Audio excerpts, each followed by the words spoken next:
ঘুম থেকে উঠেই মুখ না ধুয়ে এক গ্লাস পানি যদি পান করতে পারেন একটা নিয়মে, ১৭ রকমের রোগ থেকে আপনি বেঁচে যাবেন। নবীজির একটা হাদিস এবং বর্তমান মেডিকেল সায়েন্স এটা পুরোপুরি একই সাথে মিলে যায়। আজকের বিজ্ঞান এটার উপকার প্রমাণ করেছে।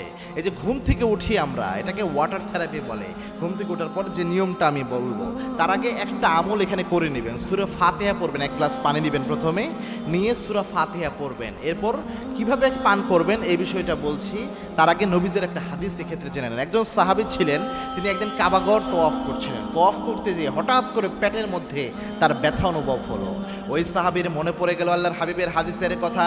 ওই সাহাবীর সাথে সাথে এক গ্লাস পানি নিলেন, পানি নিয়ে সূরা ফাতিহা পড়লেন, ওই পানির মধ্যে ফু দিলেন, এরপরে পানিটা পান করলেন।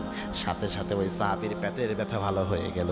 সুবহানাল্লাহ, ওই সাহাবীর সাথে সাথে ভালো হয়ে গেল। এছাড়া অসংখ্য হাদিস রয়েছে সূরা ফাতিহার উপকারের ব্যাপারে। যেন সূরা ফাতিহার একটা নাম হচ্ছে সূরাতুশ শিফা, রোগ মুক্তির সূরা, যে কোনো সমস্যায় কাজে দেয় এবং প্রতিদিন সকালবেলা এটা খাইতে পারলে আরও ভালো। এখন শোনেন কিভাবে পান করেন। বর্তমান বিজ্ঞান এটা প্রত্যেককে, আপনি দেখবেন ভালো একজন ডক্টরের কাছে গেলেই পরামর্শ দিবে। সকালে ঘুম থেকে উঠার সাথে সাথে আপনি ওই অবস্থায় কোনো মুখ টুক দেওয়া দরকার নাই, কিছু নাই।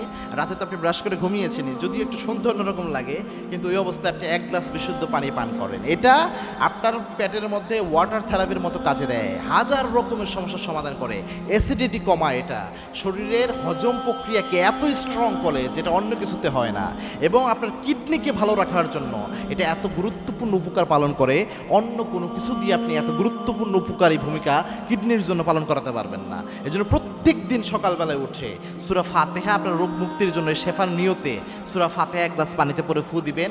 এরপরে সাথে সাথে এক গ্লাস পানি আপনি পান করবেন। প্রতিদিন ঘুম থেকে উঠেই এই আমলটা যদি করতে পারেন, বিজ্ঞান যেহেতু বলছে অসংখ্য উপকার এখানে রয়েছে, পাশাপাশি নবীজি সাল্লাল্লাহু আলাইহি ওয়াসাল্লাম সূরা ফাতিহার বরকত বলেছেন, অবশ্যই উপকার এখানে আপনি পেয়ে যাবেন।